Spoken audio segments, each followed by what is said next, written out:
slip it down again into fourth. Yeah. Get a lot of fun with this. That's what a hot hatch should be. I've got the brand new i20N, and this is the sort of rally inspired N version of the i20. It's got a few similarities to the WRC official two-seater coupe. What does that even mean? And what extras do you get different to the standard i20? We're going to give it a full test drive and review, but most importantly, we'd like to know what you think. Let us know in the comment section below what you think after this video of the i20N. So let's get right to it.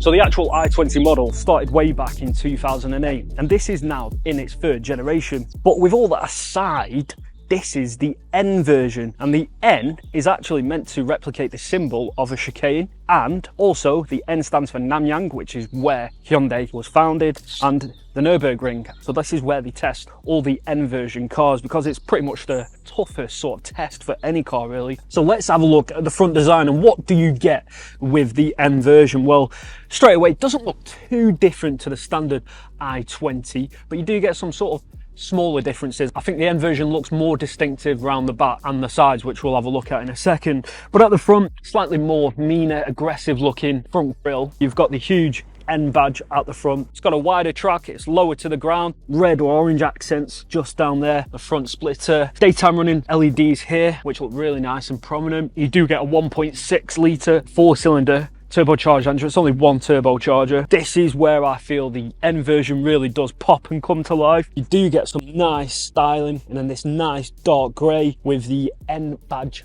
in the middle, with some red brake calipers with the N badge on. Get a nice outflared side skirt with the red accent, just like on the front splitter, but also you get the N badge as well at the bottom there as well.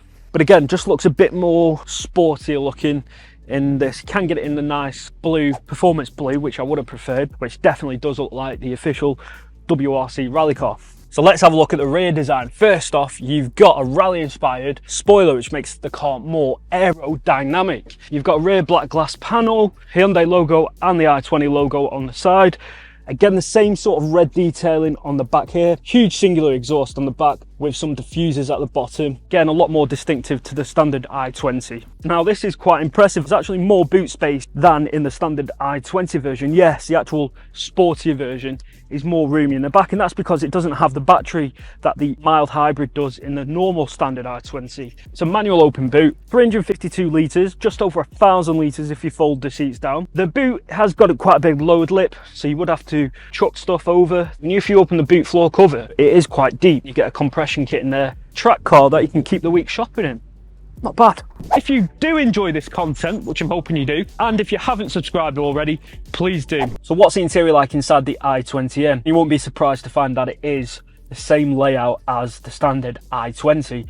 However, there's a lot key little differences, a lot of different accents around. Get some blue highlighted accents for the performance blue. Even though it's in white, you've got the performance blue accents on the door handles. But all in all, it does feel quite nice. You've got the 10.2 inch touchscreen, got the N badge logo here, nice perforated steering wheel with the blue, performance blue stitching and the two N badges on either side. You can actually customize them to which mode you prefer, and you've got the red sort of Manatino dial there with the rev match counter. You get a really nice heads up display, digital there in the middle, 10 inches. In the middle, they've not kept it all touchscreen, which is great.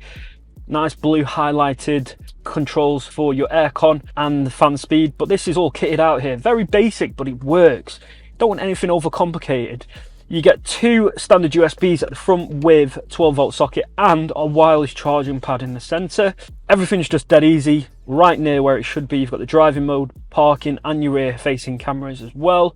It feels well made. Every time you get in the car, it does feel like it's a track focused car. Everything just works. It should be where it is. In the middle, two big cup holders, and yes, a normal manual handbrake, which is great. Quite a deep pocket there just to put some coins in. But yes, you can move the armrest as well. And surprisingly, you've got a really deep door bin here as well. Got really good driver visibility. The seats are controlled manually. You will just have to adjust them, but that's not a big issue. You do get some controls on the steering. Thank God they're not capacitive touch buttons. They're just normal, easy to use dials. Again, Not too dissimilar to the standard i20, but for a sports hatchback, it's quite impressive actually. You've got pretty decent headroom, just over 6'2". My head's about 1.5 inches away from the roofline, so you've still got a lot of room. The seats do feel a bit more firm, not as obviously bolstered as the front passengers. These seats are pushed a bit forward. If they do push back a little bit, it can intrude on your knees, but it shouldn't be too much of an issue. For long journeys, should be okay. In the middle, even with the transmission tunnel, you've got your legs either side, kind of little footwells really. Yeah, it's not too bad either. You've got decent sized door bins, really deep actually, fit a big bottle in there. Electric windows. You do get Isofix seats. You don't get a fold out armrest, but overall, yeah, I'm quite impressed with this. You can definitely get away with this being a daily driver, especially even picking up the kids, go to the circuit for the day, come back, get the shopping, job's a good one. I think that's quite a multifunctional car, to be fair. I'm not going to say it's luxurious. I think in the back you definitely would feel the ride comfort. Might be a little bit tedious on long routes, but all in all, that's what the N version is for. So let's see what the startup's like. So it's a start and stop. Let's give it a run.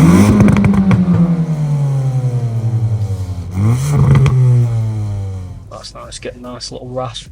It's good that you get reversing cameras as well. So you do get some extras in the i20N. You get the N mode. You've also got a launch control mode as well, where you can even set the revs at which the car revs to and sets off at. So I think Hyundai automatically set it to 3,000 revs, but you can obviously change that as well. You can even select the tracks from all over the world. So we'd have him built, the Nürburgring circuit, we'd have Silverstone built in, so you can actually select the track you want. Pretty cool. Some people might find it a little gimmicky, but you know what? This is any sort of way. Keep right to stay on M60. Any sort of way that you can get a bit of fun out of your cars these days. Any sort of little functionality that differentiates itself, gives a little bit more fun in a car, is always a plus in my eyes. I love the sounds this car makes. We're a 1.6 turbocharged petrol engine. Really nice. As you can hear, it just revs really nicely all the way through the range. You can hear the exhaust note all the way through the cabin, which is great. The pedals are great, nice metal plated pedals, really easy to heel toe in. It's firm on the motorway. The suspension's obviously been tweaked to be a lot stiffer compared to the original i20. Quite a firm ride, but I don't mind that, and it's not so firm that it's uncomfortable. If you can get used to that, it's not too aggressive, but you definitely feel it. If you're going over little potholes and sort of speed bumps in and around town, it's just, you will kind of elevate with the dips up and down, but the seats are very comfortable as well. They're not bucket seats, but they seem well bolstered. But again, you could argue that's part of the fun of a hot hatch. But yeah, you can whack it out of the N mode and put it into eco, and the exhaust notes kind of just stop. Yeah, the steering is really well weighted. The level of grip on this car is sensational. It's only a front wheel drive as well, it's not even four wheel drive. Because of the power sent all the way to the front wheels, you do end up wheel spinning a little bit at a time. Again, part of the fun. Doesn't massively struggle with torque steering at all. It feels like really well composed. Brakes are really responsive as well. I just love how well this car delivers on both functionality as an everyday car, but also when you get the time, or if you head into a track, you can definitely switch it up into N mode and really put some serious lap times in. So do bear that in mind. This is quite a serious hatchback. Don't be expecting this is just an i20 with a bit of a sportier look and a bit of a souped up engine. It definitely is track focused, so I would definitely give it a test drive before just committing fully to the i20.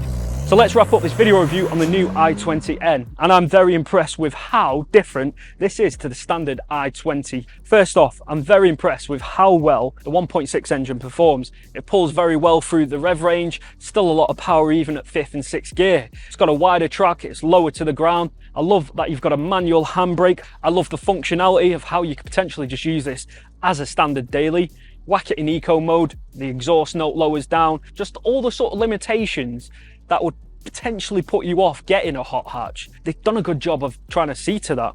So well done, Hyundai. And for the price as well, just under £30,000.